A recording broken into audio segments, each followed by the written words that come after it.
Hello guys, আসসালামু আলাইকুম। কেমন আছেন সবাই? আমি খিচুড়ি নিয়ে চলে আসলাম আজকে। আজকে আমরা খিচুড়ি রান্না করব এবং খুবই মজাদার একটা খিচুড়ি হবে। যে খিচুড়িটা অবশ্যই সবাই পছন্দ করবে এবং আপনি অবশ্যই বাসায় ট্রাই করবেন। আপনি ট্রাই করবেন এবং আপনি এটা নিয়ে সবাই আপনাকে বাহবা দিবে যে আপনার খিচুড়িটা অনেক মজা হয়েছে।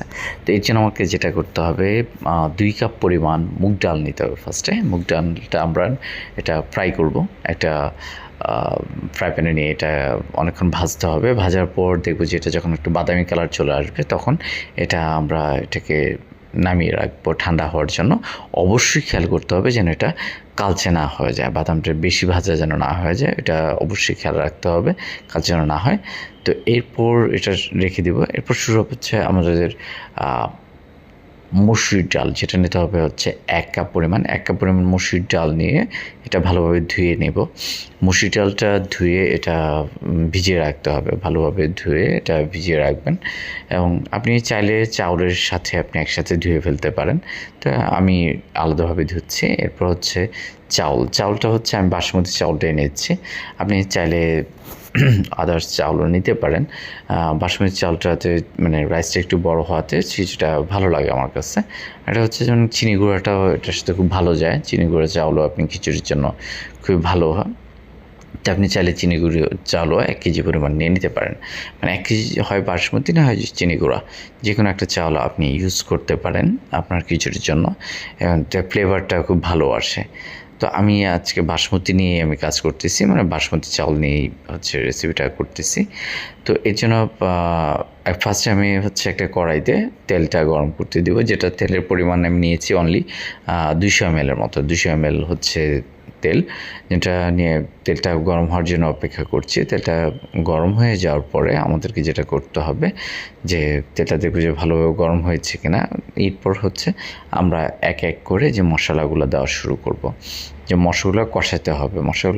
মশলাগুলো যদি আপনি ভালোভাবে কষিয়ে নেন, জিনিসগুলো খেতে ভালো লাগবে। আপনি দিতে পারেন তখন হচ্ছে যেমন হচ্ছে পেঁয়াজ, যেটা পেঁয়াজগুলো যেমন ৪ স্পুন পরিমাণ হচ্ছে আপনি পেঁয়াজ দিবেন। পেঁয়াজ বাটা পেঁয়াজ বাটা দিবেন হচ্ছে ৪ স্পুন পরিমাণ। পেঁয়াজ ৪ স্পুন দেওয়ার পরে এটাকে ফ্রাই করতে থাকবেন যেন একটু বাদামি বাদামি ভাব চলে আসে। তখন এটার সাথে দিয়ে দিবেন হচ্ছে রসুন ৩ স্পুন পরিমাণ রসুন দিবেন, যেটা ম্যাশ করে রেখেছিলাম। রসুনটাও দিতে হবে ৩ স্পুন, যেটা ৩ স্পুন রসুন দেওয়ার পর রসুনের সাথে দিবেন হচ্ছে আদা বাটা, যেটা আদা বাটা ওটাও আপনি হচ্ছে ৩ স্পুন হচ্ছে আদা বাটাটা দিবেন। এবং আদা, রসুন, পেঁয়াজ এবং তেল যখন মিক্সড করে এটাকে আপনি ভালোভাবে একটু কষানোর চেষ্টা করবেন যেন একটু কষে যায়। কষতে এটার থেকে একটা তেলের যে ভাবটা, তেলটা উপরে ভাসতে থাকবে। এরপর সাথে দিয়ে দেবেন হচ্ছে মরিচের গুঁড়া বেশি না, মরিচের গুঁড়া দেবেন হচ্ছে ২ স্পুন। যদি আপনি ঝাল বেশি খেতে পছন্দ করেন ওই ক্ষেত্রে আপনি আর একটু স্পুন বাড়িয়ে দিতে পারেন। তবে ২ স্পুন দেওয়াটা নর্মাল, এটা খিচুড়ির জন্য ভালো হবে। যে আপনি ২ স্পুন মরিচ দেবেন, সাথে দেবেন হচ্ছে হলুদের গুঁড়ো দেবেন হচ্ছে 1 স্পুন। কারণ খিচুড়ির সাথে আপনার হলুদটা খুব যতটুকু কম দেওয়া যায় তত ভালো, কারণ হলুদের স্মেলটা আসলে খিচুড়িটা খেতে ভালো লাগবে না। তো এই জন্য আপনি 1 স্পুন হলুদ দেবেন। এরপর দেবেন হচ্ছে 1 স্পুন ধনিয়া গুঁড়াটা অনেকে ধনিয়া গুঁড়া খায় না, অনেক অঞ্চলে আছে যারা ধনিয়া গুঁড়াটা খেতে চায় না। তো আমরা ধনিয়া গুঁড়োটা ইউজ করতেছি। ধনিয়া গুঁড়োটা এটার স্মেলটার জন্য ভালো হবে। তো ধনিয়া গুঁড়োটা দিবেন হচ্ছে 1 স্পুন, দিয়ে এগুলো কিন্তু কন্টিনিউয়াসলি নাড়তে হবে। তারপরে দেবো হচ্ছে জিরা হচ্ছে আপনি ২ ধরনের, মানে আপনি গুঁড়ো জিরা তো আপনি ১ চামচ দিবেনই, সাথে যদি একটু জিরার দানা দানা ভাবটা আপনি পছন্দ করেন তাহলে আস্ত জিরা দিবেন হচ্ছে ১ স্পুন। এবং সাথে দিয়ে দিচ্ছে হচ্ছে টক দইটা দিচ্ছে হচ্ছে ৩ স্পুন পরিমাণ টক দই আপনি দিয়ে দিতে পারেন সাথে। টক দইটা দিলে হয় কি, যেটার টেস্টটা একটু ডিফারেন্ট আসবে।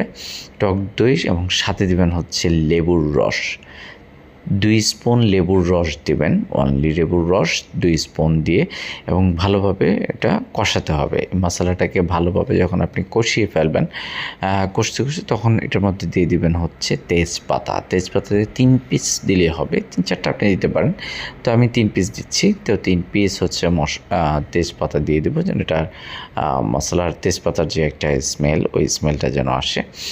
আর হচ্ছে এরপর দেবো হচ্ছে গরম মশলা। গরম মশলা আমি এলাচি, দারচিনি, লং, গোলমরিচ সাথে কয়েকটা দিয়ে দিচ্ছি, যেগুলো হচ্ছে আপনি চাইলে অ্যাভয়েডও করতে পারেন। আর যদি দিতে চান তাহলে আপনি আদার্স মশলাগুলো এগুলো কিছু ইউজ করতে পারেন। এখানে যেগুলো ছবিতে দেখছেন এগুলোর ভিতরে আপনি এই মশলাগুলো ইউজ করতে পারেন।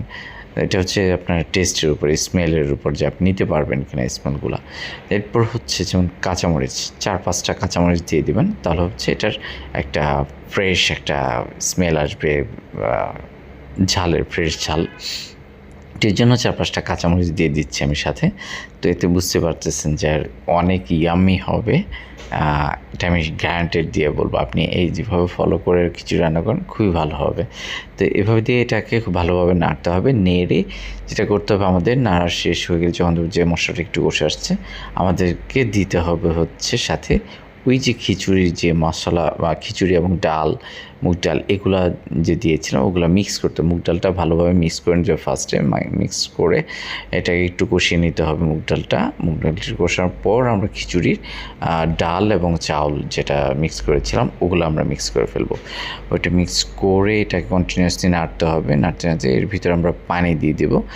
পানিটাও দিতে হবে হচ্ছে আপনার চাল ডালের হচ্ছে দ্বিগুণ আর কি, মানে যেটা চালটা যতটুকু দিয়ে হয়েছে তার ঠিক সেম পরিমাণ খেয়াল রাখতে হবে, যেন আমাদের সেম পরিমাণ একটা ওই পানিটাও যেন এরকম হয়। দিয়ে আমরা এটা করি কি, খুব ডিম মানে চুলার জালটা একটু অল্প করে ডিম করে দিয়ে রেখে দেবো, ঢেকে রাখবো। অবশ্যই দেখবেন যে এটা হয়তো 20 মিনিটস থেকে 30 মিনিটসের ভিতরে আপনার খিচুড়িটা সিদ্ধ হয়ে আসছে এবং খুবই সুন্দর একটি স্মেল দিচ্ছে আপনার খিচুড়ি থেকে। কারণ খিচুড়ির স্মেলটা যখন পাবেন আপনি নিজেই বুঝবেন যে আপনার রান্নাটা কীরকম হয়েছে, কারণ স্মেলই বোঝা যায় রান্নার মানটা কতটুকু ভালো হতে পারে। তো আপনারা এইভাবে কিন্তু জিনিসগুলো ট্রাই করতে পারেন, এইতে দেখবেন যে খিচুড়ি অনেক সুস্বাদু হবে। এবং এটা কিছুক্ষণ পর আবার একটু ট্রাই করে দেখবেন যে এটা খিচুড়ির নিচে যে অংশে যেন না লেগে যায়, ওইটা খেয়াল করবেন, একটু নাড়া দিয়ে দিতে হবে। তখন আবার ঢেকে রাখবেন, ঢেকে রেখে কিছুক্ষণ পর দেখতে পারেন, মানে অল ওভার 30 মিনিটসের ভিতরে আপনার খিচুড়িটা ইনশাল্লাহ রেডি হয়ে যাবে, আপনার খাওয়ার উপযোগী হয়ে দাঁড়াবে আর কি, যদি আপনি এভাবে এই ফর্মুলাটা ফলো করেন। এরপর যদি আপনি ঘি পছন্দ করেন, ওই ক্ষেত্রে আপনি 2 স্পুন ঘি হচ্ছে এটার খিচুড়ির উপরে আপনি দিয়ে দিতে পারেন, যে তাহলে ঘির যে একটা স্মেল খিচুড়ি থেকে ঘির স্মেলটা আসবে। আর সাথে দেবেন, যেমন আমি হচ্ছে পেঁয়াজ বেরেস্তা করে রেখেছিলাম, পেঁয়াজ ভেজে বাদামি কালার করে, এটা হচ্ছে আপনার উপরে সুন্দরভাবে পেঁয়াজ বাটাগুলো মানে বেরেস্তাগুলো একটু ছিটিয়ে দেবেন পুরো পাতিলটার মুখটাতে। যখন দিয়ে দেবেন খুবই ভালো হবে, 2টা পেঁয়াজ ভেজে দিলেই হবে। এরপর আপনি সাজানোর জন্য কিছু ধনিয়া পাতা দিতে পারেন, যেটা হচ্ছে দেখতে অনেক ভালো লাগবে, যে ধনিয়া পাতা দিয়ে দিলেন। তো ধনিয়া পাতা দেওয়ার পর আপনি এটা সার্ভ করতে পারেন, আপনি নিজে ট্রাই করতে পারেন অথবা আপনার গেস্টের জন্য আপনি সার্ভ করতে পারেন। দেখবেন যে গেস্ট বলবে যে ইয়াম্মি, যে আপনার খিচুড়িটা অবশ্য অনেক ভালো হয়েছে। তো এর সাথে আপনি যদি আদার্স কিছু খেতে, গরুর মাংস হোক বা ডিম হোক, বেগুন ভাজা, ডিম ভুনা, অস্থির লাগবে। আপনি মানে ট্রাই করেন, আমি 100% গ্যারান্টি দেবো যে আপনার